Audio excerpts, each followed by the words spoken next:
Guys, so it's been a full 24 hours since we went ahead and let these rest. With all the extra eggs that they sent, we actually ended up having to swap over to our MatiCoop 30 instead of MatiCoop 20. Thankfully, all of our inserts still fit perfectly, so it worked out really well. A couple of things to keep in mind. So with our MatiCoop, every incubator may be slightly different, but overall, these things we do need to keep pretty consistent with. For the most part, they will be set to 21 days. For your quail, you actually want to set that to 18 days instead of 21. So we're going to go ahead and bring that down to 18 days. Your incubation time for your quail is 18 instead of 21. For the most part, for days 1 through 14, we want to make sure that our temperature is set to about 99.5.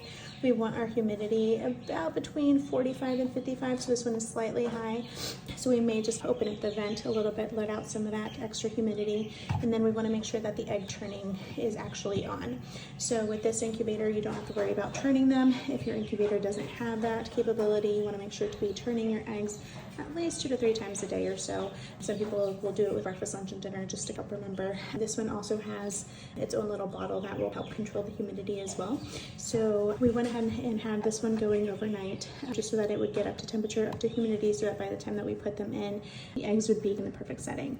One more thing to also keep in mind, you do want to go ahead and put in an additional thermometer and hygrometer. You want to be able to keep track the temperature and the humidity inside of the incubator.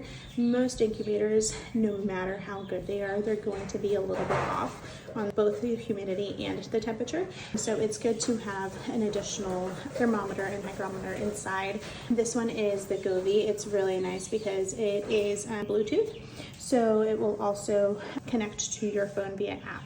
So I'm going to go ahead and put everything in really quick. So for the MatiCoop, in order for the egg turner to work, you want these bottom sections on here to be facing this side. So that one will fall in there, and then on this side, this small one will fall on that egg turner one. So it will end up like that. So you do want to make sure that they are nice and snug in there and that they aren't going to fall with the egg turning. I'm going to go ahead and put all of these in really quick. So I couldn't find a spot where it would fit without impacting the churning, so I went ahead and put it off to the side. I taped it up there. I'm not sure how strong or how good this will hold, so we'll just have to make sure that we keep a close eye on it. And then last thing is that we do just want to make sure that it turns okay without it dropping any of the eggs. So we want to make sure that all the eggs are nice and snug, so we'll check that really quick. And that side looks good. We'll turn the other way just to make sure that side looks good as well. And it looks like we are good. So we should be set.